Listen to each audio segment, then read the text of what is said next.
Minggu kemarin gimana? Halo, Bapak Ibu menikmati? Walau Pak Stevennya bukan yang online ya, tapi pastikan kebenarannya itu tidak sekedar kita dengar, tapi benar-benar berbicara kuat, nggak usah kabeh deh gitu. Minimal tuh ada apa ya? Ada poin-poin penting yang kita tangkap lewat kebenaran firman yang disampaikan, sehingga poin itulah yang akan menjadi takaran iman kita. Karena kalau kita ditanya piye mau, wah kayak banget, nah itu nandakno yang tidak ada satu pun yang kita bisa tangkap. Wah saking akeh, itu dia, itu gaya lama yang nggak boleh terus diterus-teruskan gitu ya. Yang seharusnya adalah ketika engkau mendengar firman online offline gitu ya, secara langsung atau secara tidak langsung, saudara pastikan ada dari serangkaian atau acara ibadah yang firman Tuhan yang disampaikan dalam ibadah itu, pastikan ada yang kita tangkap gitu. Nah saudaraku, bicara tentang tangkap gitu ya, itu dalam bahasa aslinya lambano. Nah itu maksudnya adalah menangkap dengan tanganmu, merespon dengan tepat apa yang menjadi firman Tuhan, sehingga saudara tahu gimana seharusnya menyikapi apapun yang terjadi di hidup kita. Karena firman yang disampaikan itu tidak sekedar hanya sebagai pengetahuan, informasi atau apapun itu, tapi firman itu harus kita sikapi sebagai sebuah tuntunan, tuntunan untuk tiap kita bertindak. Firman Tuhan katakan bertindak dengan hati-hati. Kenapa? Karena dunia ini secara kita tidak tahu, itu ada banyak jebakan-jebakan, ada banyak ranjau-ranjau yang terpasang yang akan mengakibatkan kita ini celaka gitu. Nah itu makanya pastikan kadang lewat masalah ekonomi gitu, kita nih terus bertanya-tanya, nanti cari Tuhan hati. Kenapa seperti itu? Karena kita tidak ngerti maksud Tuhan di balik itu. Saya kasih tahu ya saudara, tiap kita ada jangankan pertanyaan gitu ya, baru net neng jero ati, itu tuh Tuhan tahu. Dan apa yang harus kita buat? Bawaan itu di hadapan Tuhan, cari tahu apa jawab Tuhan atas yang ada dalam hatimu. Nah artinya kita perlu terbuka. Ojo apa sih dek? Allah wis aku iso. Nah ketika kita punya sikap hati kayak gitu, Allah aku iso, gak usah nganggo Tuhan, gak usah doa, aku iso. Lah ya iso terus-terusan. Dan pada suatu titik saudara memang diperhadapkan di situasi kondisi yang kau pikir awalnya aku iso tanpa Tuhan, padahal pas mentok, ayo saudara mau kemana? Nah Tuhan tuh mau melatih kita untuk terus berjalan di dalam firman-Nya. Karena tanpa firman saudaraku, yang ada di muka bumi ini hanya akan jadi jebakan iblis atas kita. Ranjau-ranjau itu akan terus kita hadapi. Dan tanpa arahan firman, ranjau itu akan memusnahkan kita, akan menghancurkan kita.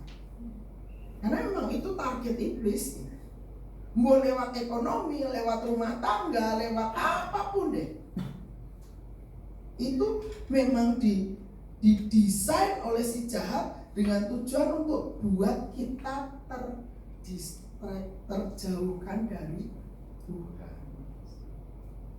Makin kita dibebani masalah gitu kan, makin kita akan melihat di situ antara Tuhan atau yang lain. Nah, saudaraku, adalah sangat bijaksana dalam segala hal kita ini bawa firman itu sebagai perbandingan, sebagai tolok ukur atas hidup kita, atas masalah-masalah yang kita hadapi. Sehingga kita ini enggak, apa ya, orang kalau enggak punya penasehat, nah gitu, pasti saudara akan kalang kabut dewe.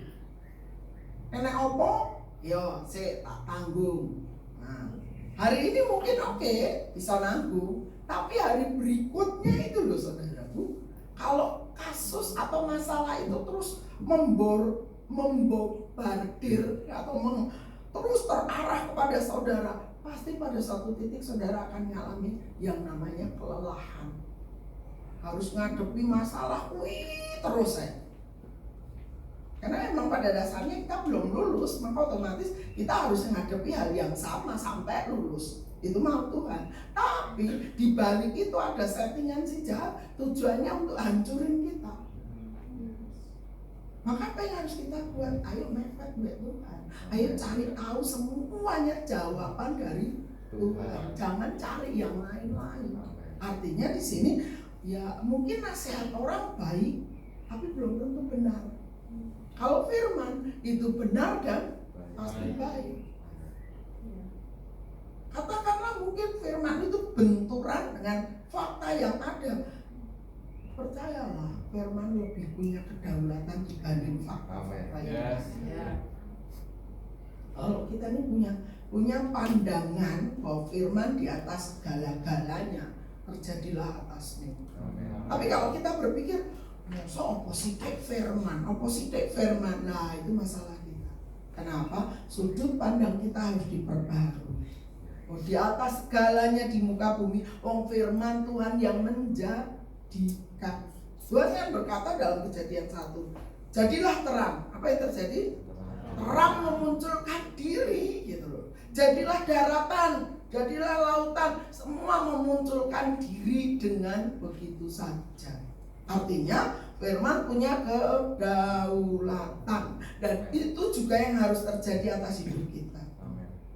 Apapun kasus kita, apapun masalah kita, apapun persoalan yang kita hadapi, pastikan firman punya kedaulatan atas hidup kita, menjadi jawaban satu-satunya di hidup kita. Cilakanya saudaraku, seringkali orang berpikir loh kok sih kok firman loh. Itu dia manusiawi lama kita yang coba muncul, coba mengaruhi, karena iblis selalu berkata seperti itu. Di Matius 4 saudaraku, ketika Tuhan Yesus habis berpuasa berapa hari? Halo?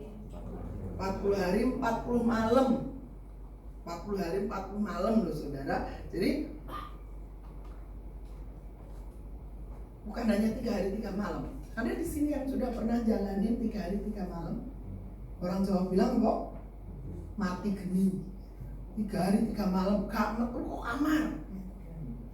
Itu kita mungkin berpikir, alah itu kan zaman biyen, wong zaman biyen gitu. Loh, nah Tuhan Yesus itu 40 hari 40 malam, dan kami ketika di sekolah Alkitab bahkan di pelayanan juga masih suka lakukan itu 3 hari 3 malam, belum sampai 40 hari 40 malam sih ada pendeta yang jalan itu. Nah saudaraku, di akhir daripada sesi doa puasanya Tuhan Yesus gitu ya, kita semua tahu apa yang terjadi selanjutnya. Ditawarkan 3 jenis penawaran.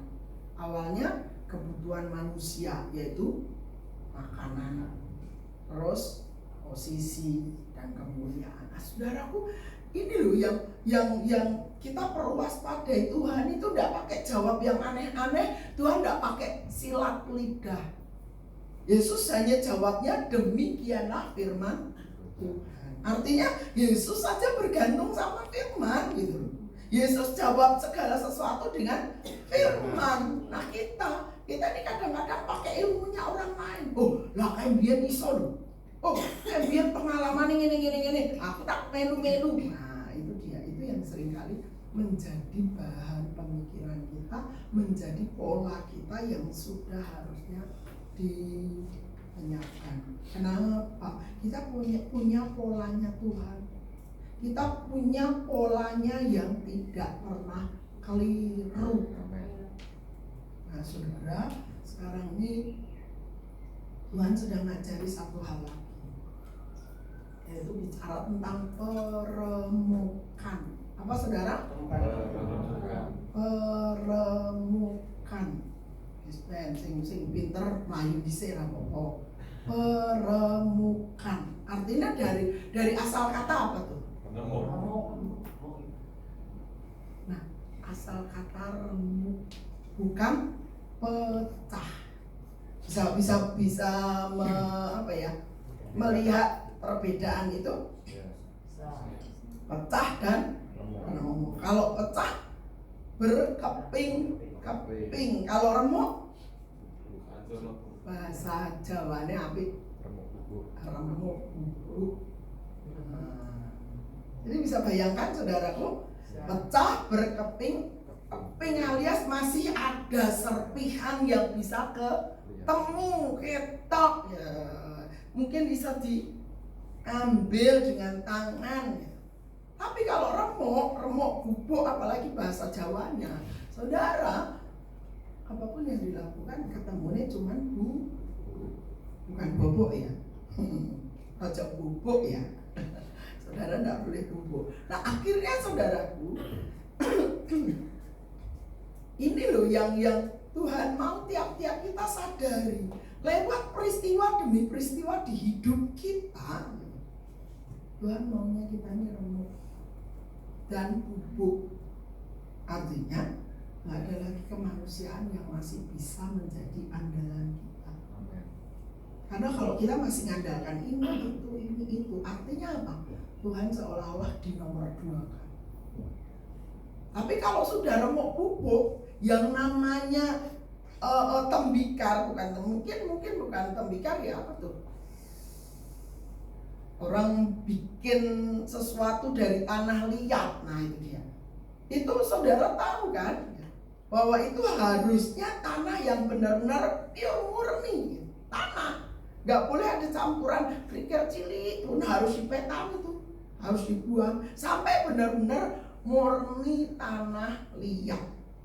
Baru dia bisa dibentuk. Remuk bubuk ndak enak lagi hal-hal yang nyakiti gitu ya, yang bisa melukai. Kalau remuk pecah itu dari beling ya kan bisa melukai toh.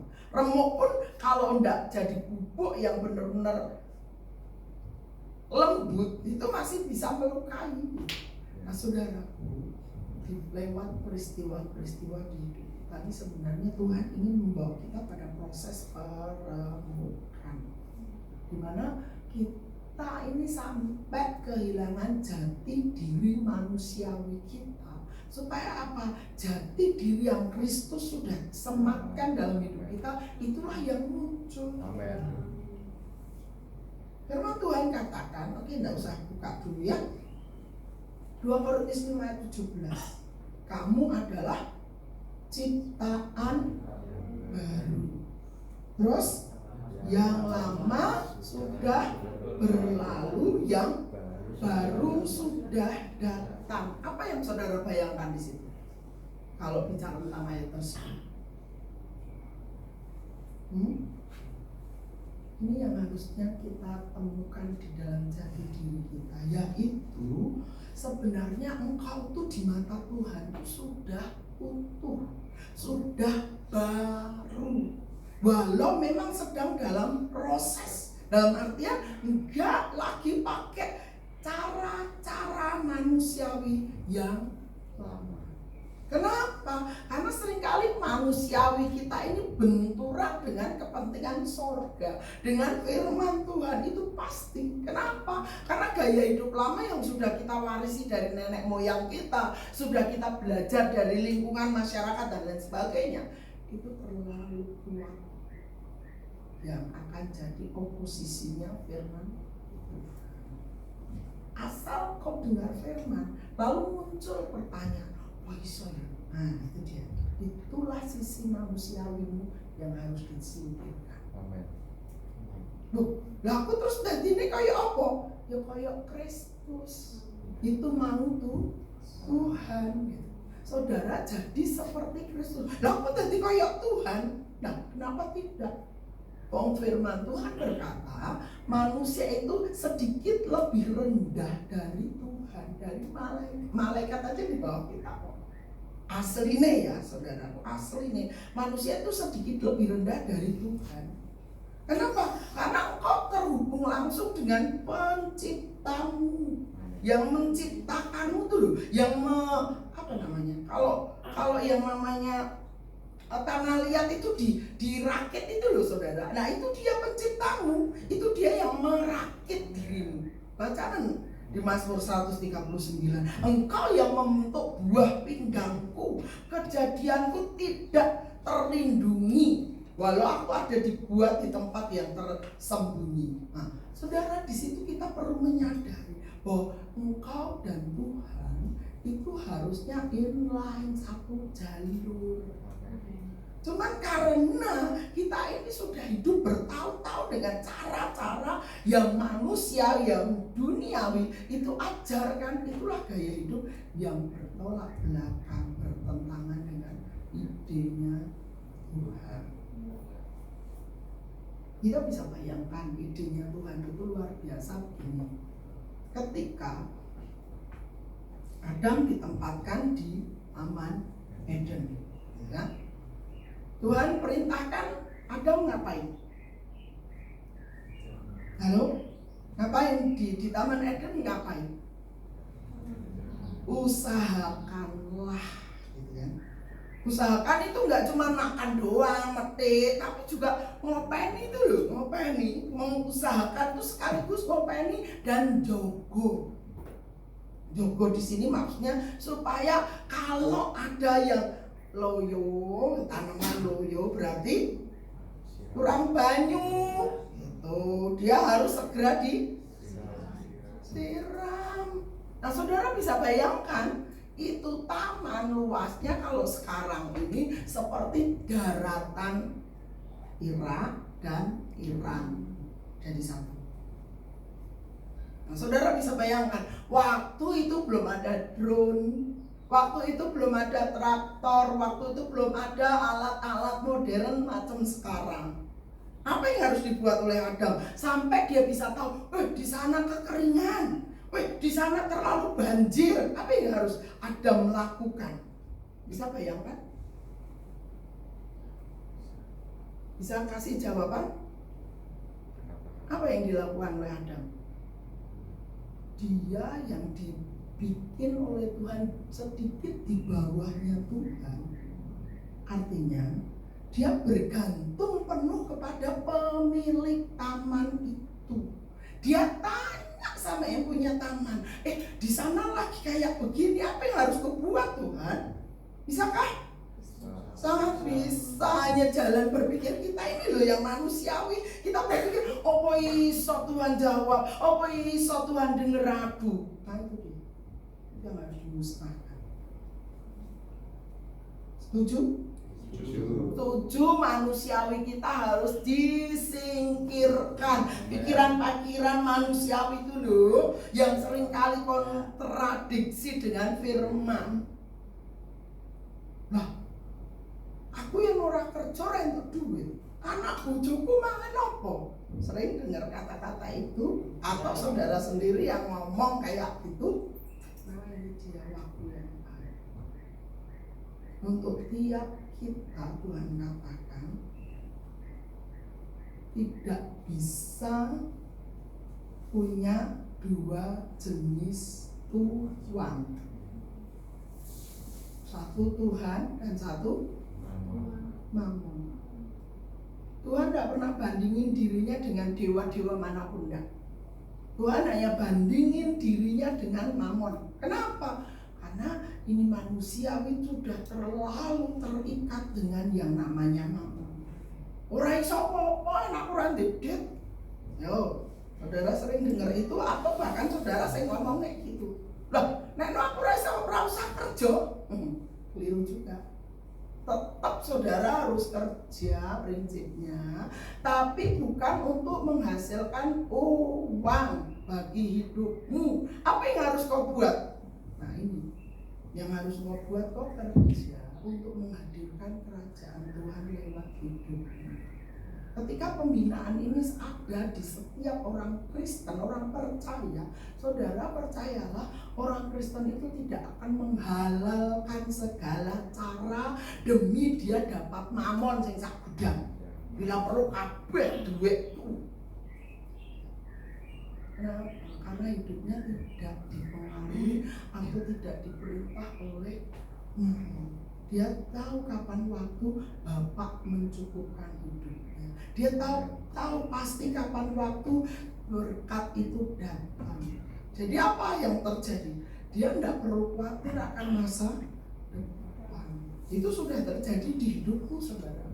Walau pada kenyataannya mungkin katakanlah enak tinggalannya bojoku enak, memang masih ada. Tapi saya berusaha untuk tidak hidup dari itu. Sama halnya dengan saya tidak berusaha untuk tidak hidup berdasarkan apa yang ada di tanganku. Mana kalau Tuhan suruhkan saya untuk begini dan begitu, saya belajar Pak.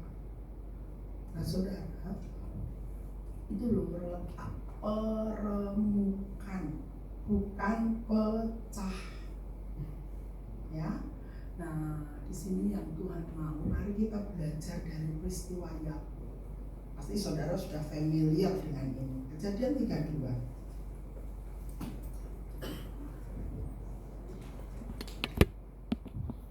Habis ini saudara nggak boleh bingung ya. Yang bingung teko aku gitu. Nah, tanpa enak aku itu piye?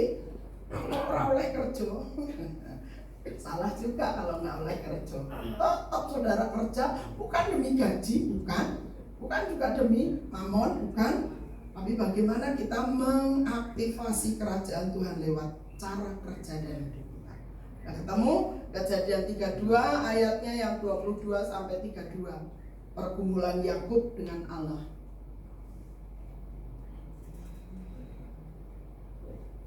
Oke, kita baca secara bergantian. Wanita bersama saya di ayat 22, pria di ayat 23, dan begitu selanjutnya sampai ayat 32 kita selesaikan pergumulan Yakub dengan Allah. 2-3. Pada malam itu Yakub bangun dan ia membawa kedua istrinya, kedua budaknya perempuan, dan ke-11 anaknya, dan menyeberang di tempat penyeberangan sungai Yabok. Sesudah ia menyeberangkan mereka, ia menyeberangkan juga segala miliknya. Lalu tinggallah Yakub seorang diri, dan seorang laki-laki bergulat dengan dia sampai fajar menyingsing. Ketika orang itu melihat bahwa dia tidak dapat mengalahkannya, ia memukul sendi pangkal paha Yakub, sehingga sendi pangkal paha itu terpelecok ketika ia bergulat dengan orang itu. Lalu kata orang itu, biarkanlah aku pergi, karena fajar telah menyingsing. Sahut Yakub, aku tidak akan membiarkan engkau pergi jika engkau tidak memberkati aku. Bertanyalah orang itu kepadanya, siapakah namamu? Sahutnya, Yakub. Lalu kata orang itu, namamu tidak akan disebutkan lagi Yakub, tetapi Israel. Sebab engkau telah bergumul melawan Allah dan manusia, dan engkau menang. Bertanyalah Yakub, katakanlah juga namamu. Tetapi sahutnya, mengapa engkau menanyakan namaku? Lalu diberkatilah Yakub di situ. Yakub menamai tempat itu Peniel, sebab katanya, aku telah melihat Allah berhadapan muka, tetapi nyawaku tertolong. Lalu tampaklah padanya matahari terbit ketika ia telah melewati Peniel, dan Yakub kenyang karena pakalanya. Itulah sebabnya sampai sekarang orang Israel tidak memakan daging yang menutupi sendi pangkal paha, karena ia telah memukul sendi pangkal paha Yakub pada otot pangkal pahanya. Oke. Nah, saudaraku, peristiwa ini bagaimana Yakub bergumul dengan Allah. Memang disebutkan malaikat. Saudara, kalau kita pahami Yakub bagaimanapun juga pasti nggak bisa menang toh. Tapi ya itu tadi, tanpa sadar seringkali kita di posisi Yakub mula-mula.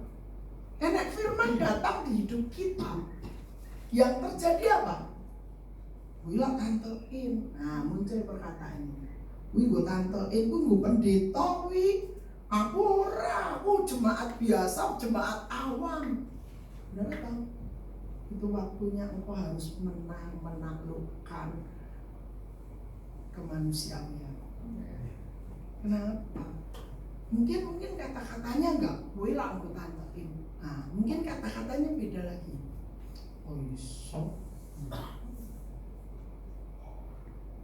Ngomel. Nah, saudara, banyak kali tuh kita kayak Yakub harus bergulat untuk menjadi taat. Kata-katanya cuma 4 huruf, bergulat mati-matian untuk jadi taat. Kayaknya simpel, taat itu simpel gitu. Tapi kalau kemanusiaan kita masih kita biarkan, nggak diurus dan dirampungkan dan disembelih, itu tadi hasilnya.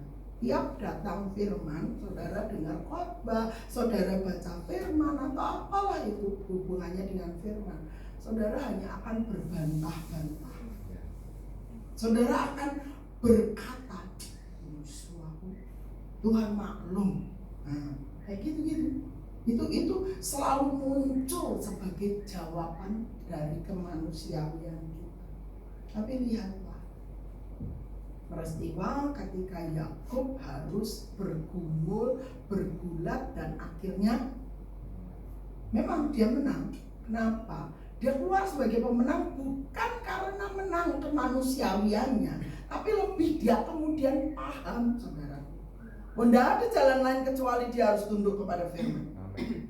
Saudara punya sikap hati kayak gitu. Mbok berontak kayak ngopo dirimu, mbok nyangkalo kayak ngopo dirimu. Kuwi kan khusus nggo pendeta-pendeta, kuwi khusus nggo tantoin.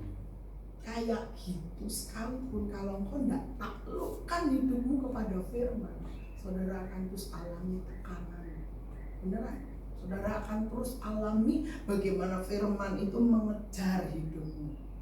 Dan akibatnya ya kita tahu deh gitu. Orang yang kontra dengan firman itu pasti orang tentrem, saudaraku. Kenapa? Lah sing dilawan Tuhan nih.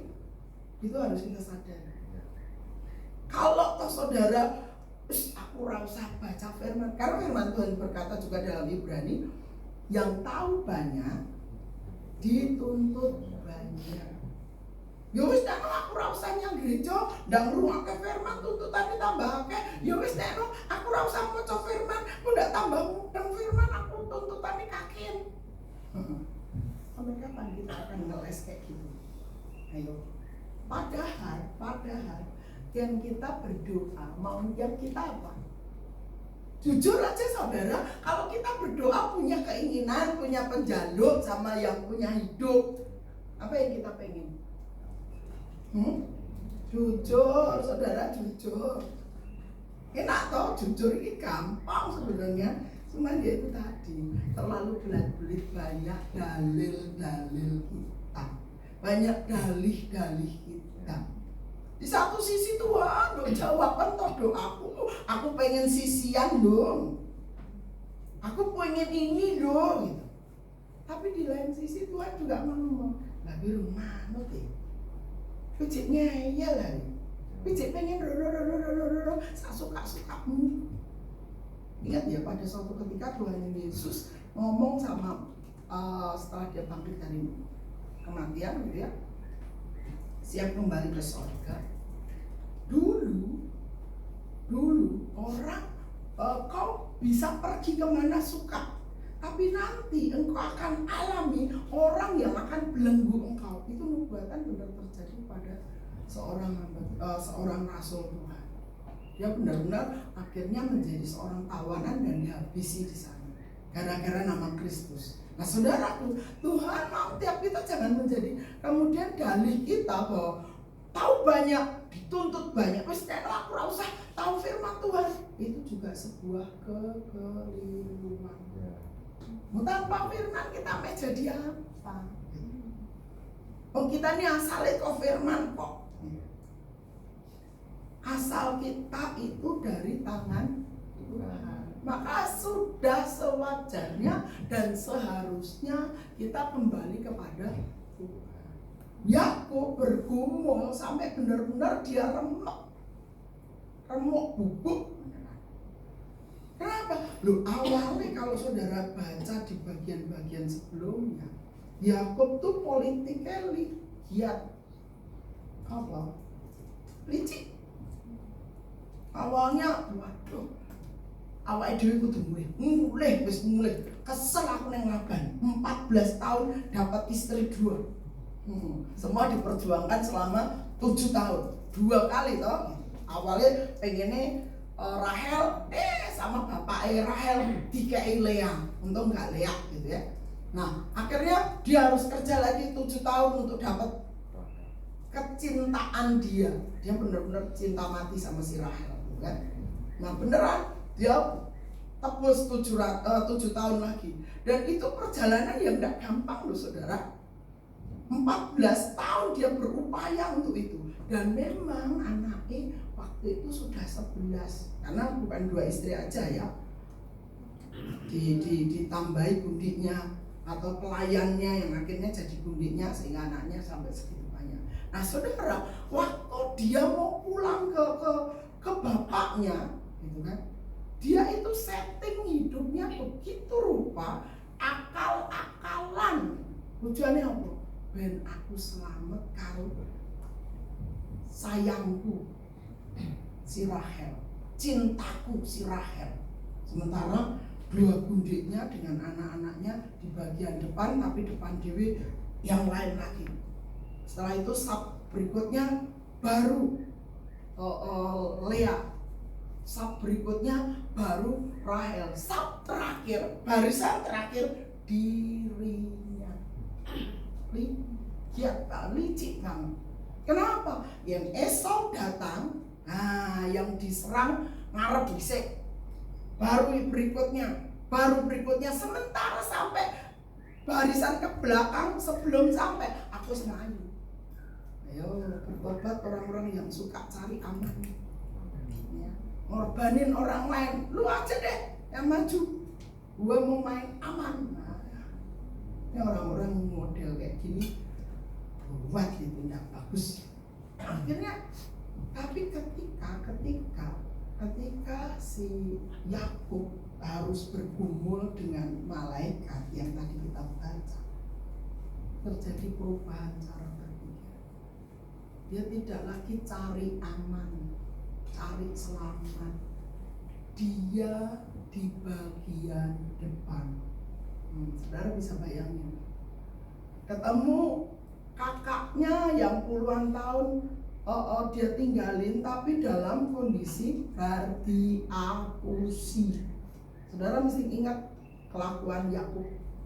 Makanya ketika malaikat tanya, namamu siapa? Yakub. Nah ganti, Yakub itu artinya penipu. Di sini jangan ada yang pakai nama Yakub ya. Karena nanti karakternya jadi penipu. Nah, akhirnya beneran dia alami perubahan setelah dia bergumul, setelah dia ketemu dengan Tuhan dan alami perubahan cara berpikir. Sehingga di tahap beneran dia ketemu sama Esau, benar dia memberi persembahan banyak gitu, kambing domba, dia sab paling depan, baru berikutnya sab keluarganya. Saudara, sampai hari ini kalau saudara alami sesuatu, masih gak saudara bilang, guru-guru kain, aku harus kayak gini. Nah, hari ini hancurkan itu semua. Kenapa? Itu semua akan membebanimu karena menjadi sumber konflik batin hidupmu. Kalau toh karena seseorang atau karena sesuatu alami yang tidak enak, hentikan kata-kata untuk bilang gara-gara dia. Kau harus bertanggung jawab di hadapan Tuhan. Ya Tuhan, Engkau menginginkan perubahan dalam hidupku, aku siap, aku sanggup. Lakukan kayak gitu, saudara. Kenapa? Karena itu yang akan meningkatkan kualitas hidupmu di hadapan Tuhan. Mungkin di hadapan manusia, oh wong goblok gitu. Sing salah kono kok malah mengorbankan diri. Nah, di mata Tuhan beda. Jadi itulah arti permukaan. Kok izinkan hal-hal ilahi meremukkan kemanusiawian. Firman-Nya menghancurkan ego Kokatin. Sehingga kau mulai tahu.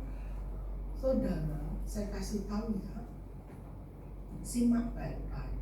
Tuhan, ketika kita hubungi dan tanya, Tuhan, iki masalahku yang ngene, apa yang harus ku buat? Kira-kira Tuhan bisa jawab kan? Jangan pernah berpikir, lu Tuhan yang surga, orang urusan kamu masalah.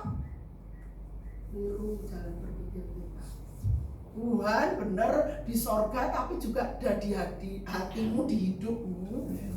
Dan dia tuh penguasa langit dan bumi, jangan salah. Dia tahu gonjang-ganjingnya bumi ini, dia tahu gitu loh. Dan semua atas izin Tuhan. Loh, nek bakar-bakaran, iya. Kalau toh Tuhan peringati, mau mereka ndak dengar-dengarannya. Apa boleh buat kan gitu. Jadi saudara, mulai bangun kesadaran dalam hidup kita bahwa Tuhan itu tahu persis keberadaan kita. Firman Tuhan berkata, ketika aku duduk, ketika aku berjalan, Engkau ada melingkupi aku. Artinya Tuhan itu terus intens atas hidup kita. Saudara sedang berpikir, wala ewang wira, ya. Tuhan tahu loh.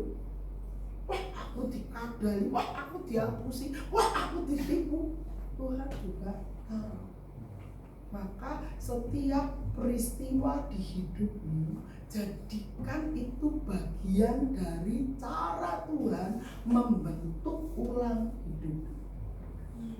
Nggak ada yang terjadi di luar kehendak Tuhan, dalam artian di luar izin Tuhan. Semua dalam kendali kontrolnya Tuhan. Maka yang harus kita buat apa? Ya selaras toh hatimu, hidupmu dengan rencana Tuhan. Si Yakub tuh harus kayak gitu, montang-manting berusaha supaya selamat dirinya dan orang yang sangat dia cintai, yaitu Rahel dengan anak satu. Sementara yang lain anaknya wis pokeh gitu kan. Rahel apalagi tuh anaknya atau berapa, 4 atau berapa. Belum lagi dia punya pelayan yang sudah diberikan, juga punya anak. Nah itu jadi diklaim anaknya Lea. Jadi Lea itu juga suka ngeledek, woi ranti anak dan lain sebagainya. Dia suka ngeledek, padahal itu adiknya, saudara. Ada saingan di sana. Tapi engkau tidak boleh kayak gitu, punya persepsi berpikir bahwa saudaramu itu adalah saingan. Mbok katakanlah kerjaanmu podo, mbok katakanlah usahamu podo, jangan pernah pikir orang lain itu saingan. Tuhan itu tahu kok. Saya selalu bilang Tuhan itu kenal alamat. Gak pernah Tuhan kirim berkat salah. Dudu ndekku terus mampir ning nggon aku. Pernah satu ketika salah benar. Pernah ada orang tiba-tiba salah transfer 11 juta loh saudara. Enggak main-main. Tapi saya stop coba. Saya bilang karena saya nggak punya akun BCA atau apapun ya saudara. Jadi yang punya tuh tapinya anak-anak. Saya bilang dia pikir mau bikin kanopi itu. Stop coba. Dudu hakmu. Saya selalu bilang ojo dudu hakmu. Dan beneran saudara, pada suatu ketika ada yang klaim salah kirim. Saya juga ndak mudeng wong jenenge Bambang kok iso wong Jakarta kirim ning gone BCA-ne bojoku. Nah, itu pencobaan itu. Kita ini cinta uang apa ndak gitu. Jangan pikir gue rezeki nomplok. nemplok, kuwi kaplok ya Tuhan. Jadi saudaraku, perhatikan baik-baik. Kita ini dikenali dari cara hidup. Tuhan Yesus makanya bilang, engkau adalah garam dunia. Dimanapun kau menghadirkan rasa, engkau adalah terang dunia. Dimanapun kau harus menghadirkan terang. Jadi yang harus kita lakukan adalah gimana caranya supaya kita ini selaras sejalan dengan yang Tuhan impikan. Sebab saudara dan saya adalah tim impiannya Tuhan. Yang harus mengeksekusi, bukan inisiator tapi eksekutor, melakukan apa yang menjadi kehendak Tuhan. Jangan pernah jadi orang yang punya ide niko terus sodor ini Tuhan. Ayo Tuhan tanda tangan. Saudara hanya kayak praktek Tuhan nanti. Gak ada, Tuhan gak mau saudara kayak gitu. Karena tetap bosnya itu Tuhan. Saudara harus tundukkan dirimu kepada bos di atas segala bos, Tuhan. Kalau toh saudara punya proposal, oke, sodorkan di hadapan Tuhan. Layan Tuhan setuju, Tuhan tanda tangan. Ya Tuhan tidak setuju, ditolak, buang sampah. Apa yang harus saudara buat? Saudara nggak boleh kepahitan, nggak boleh sakit hati. Saudara tahu itu memang bukan porsimu. Saudara pengennya setengah mati, Tuhan bilang itu porsimu cah. Ada porsi yang lebih baik bagimu. Jadi apa artinya? Nilai segala sesuatu seperti Tuhan menilainya. Firman Tuhan berkata, apa yang kau ikat di bumi, apa? Akan terikat di surga. Apa yang kau lepaskan di bumi akan terlepas di surga. Gimana kalau dibalik? Apa yang surga sudah lepaskan itu terjadi juga lepas di atas muka bumi. Entah itu rezekimu, entah itu hidup masa depan, apapun. Dasarnya harus firman. Itu harus, itu mutlak. Nggak bisa kita Tuhan, aku belum show-in se-street itu dikurangi sedikit Tuhan. Emangnya apaan gitu ya. Kita mau cari untung dulu. Kita seringkali kan berpikirnya kayak gitu. Wah, Tuhan maklum. Nah, itu kata-kata manusia. Tuhan maklum. Saudara, ada lebih baik kalau engkau bilang, ya Tuhan, aku mau taat. Tuntun aku untuk bisa taat. Itu lebih selamat saudara daripada saudara, Tuhan engkau maklum, aku rengiso. Saudara hanya akan jadi orang-orang yang akan terus ada underdog di bawah, gak pernah tembus doamu. Kenapa? Karena saudara hanya mentingin diri sendiri. Tuhan mau apa yang menjadi idenya Tuhan itu terlaksana lewat saudara yang adalah eksekutor, pelaksana. Bukan yang punya ide, engkau hanya pelaksana. Sadari banget itu. Ya, sadari banget. Kita hanya pelaksana, pelaku. Nggak boleh lebih dari itu. Ide tetap harus Tuhan yang punya. Makanya ketika engkau punya ide, nah usaha apapun kau punya ide, pastikan idemu itu datang dari Tuhan. Kalau enggak, datang dari dirimu sendiri dan Tuhan tidak setuju, loro hati. Nah, saudara hanya akan gawe loro awakmu, uripmu. Kenapa? Saudara podo karo melawan jenderal. Siapa yang mampu? Siapa yang bisa? Oh, kita cuma kroco. Ya istilah di keprajuritan kroco tuh jenenge prajurit rendahan itu loh. Lawan kok jenderal, habislah kau. Maka yang harus kita buat adalah taat saja deh. Gak usah pakai dalil-dalil. Taat aja sebisanya dengan apa yang saudara bisa buat. Bapak mampukan aku, Roh Kudus tolong aku. Itu aja, gak usah debat. Kalau kau merasa belum bisa, nah, ngomong aja ya Tuhan, beri aku kemampuan untuk taati supaya kemampuan. Kalau mau terlalu banyak, cerewet. Dan Tuhan ambil sikap diam. Siapa yang ciloko? Ya kita manusia yang ciloko. Terlalu banyak protes, ditekne mbek Tuhan. Ayo. Napasmu harus diukur pakai tabung oksigen sing gede, bayar piro tuh? Jadi apa yang harus kau buat? Kayak ya lewati masa sulit itu dengan berserah sama Tuhan. Apapun masa sulit dalam hidupmu, jangan pernah bandingkan dirimu dengan yang lain. Yang lain punya porsinya dewe-dewe seperti yang Tuhan sudah tetapkan. Kita nggak bisa protes. Lu mas tak enak-enakan boy. Dia punya pergumulan juga. Saudara bilang, lu mas orang dia juga enak-enakan.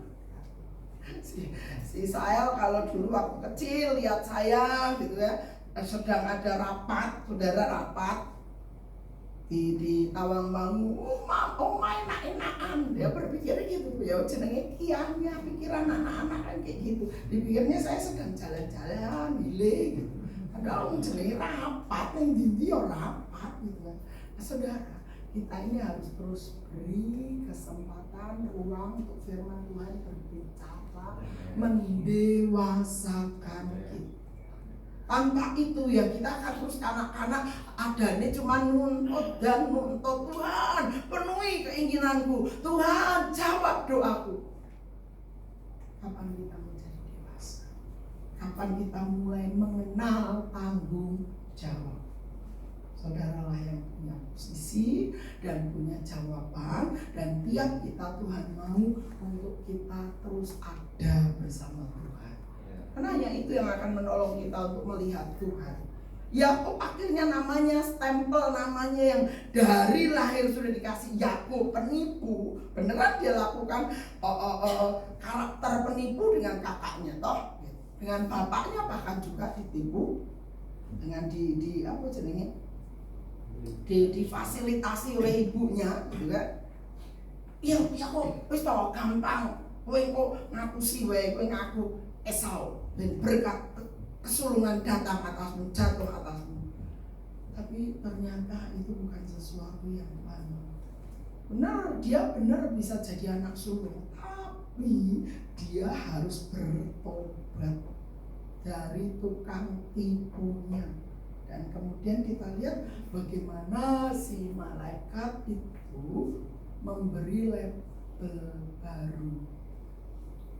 Ya, siapa label barunya? Seragam. Artinya bukan. Saudara suruh pakai nama Israel, bukan.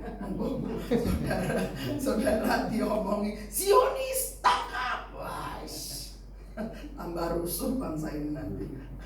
Yang dimaksud pakai identitas baru di dalam Kristus, yaitu firman yang mencipta ulang hidup kita. Karena firman hidup kekal, yaitu firman Tuhan, itu harus jadi identitas hidup kita sebagai orang percaya. Dengan kita taat, saudaraku, maka yang dinamakan orang percaya itu bukan sekedar stempel wong Kristen, no, tetapi benar-benar di hadapan Tuhan kau percaya penuh apa kata Tuhan, dan kau tundukkan dirimu kepada firman. Dan seperti itu, saudaraku, hidup kita akan menjadi seseorang yang menyatakan Kristus. Kita lihat di ayat terakhir dari Kejadian 32 tadi, ayat 30. Yakub menamai tempat itu Peniel, sebab katanya, aku telah melihat Allah berhadapan muka, tetapi nyawaku tertolong. Lalu tampaklah kepadanya matahari terbit ketika ia telah melewati Peniel, dan Yakub pincang karena pangkal pahanya. Itulah sebabnya, dan seterusnya. Nah, saudaraku, memang kejadiannya seperti itu. Tiap orang yang ketemu Tuhan nggak tahan lama, mati dia. Tapi bagimu datang anugerah yang baru. Engkau bisa ketemu Tuhan tanpa resiko mati. Yang mati justru kemanusiaanmu. Itu harus mati memang. Kemanusiaan kita yang seringkali berdalih-dalih, seringkali tawar-menawar dengan firman, itu yang harus mati. Nggak boleh lagi hidup, nggak boleh lagi bangkit. Anak bangkit jadi zombie. Mari kita datang kepada Kristus. Oh Jesus, Jesus.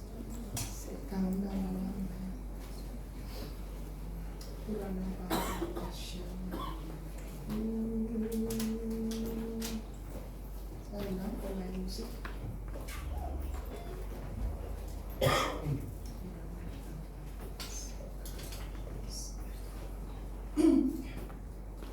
Saya undang sekaligus juga pelayan perjamuan oleh wajib depan. Pastikan tiap-tiap kita membuka hati dan minta Tuhan menguduskan tiap-tiap kita, sehingga yang namanya perjamuan kudus itu boleh mengubahkan mindset kita, boleh mengubahkan jalan berpikir kita, sehingga kita tidak lagi mengejar hal-hal yang manusiawi, yang semu, yang tidak kekal, tapi mulai mengejar, memperhatikan dan mengingini hal-hal yang ilahi yang Tuhan sudah sediakan di sepanjang hidup kita. Sebab aku ingin masing-masing kita boleh datang kepada Kristus. Dia yang mengenal hatimu, dia mengerti keberadaanmu dan juga hatiku maupun keberadaanmu. Sebab aku ingin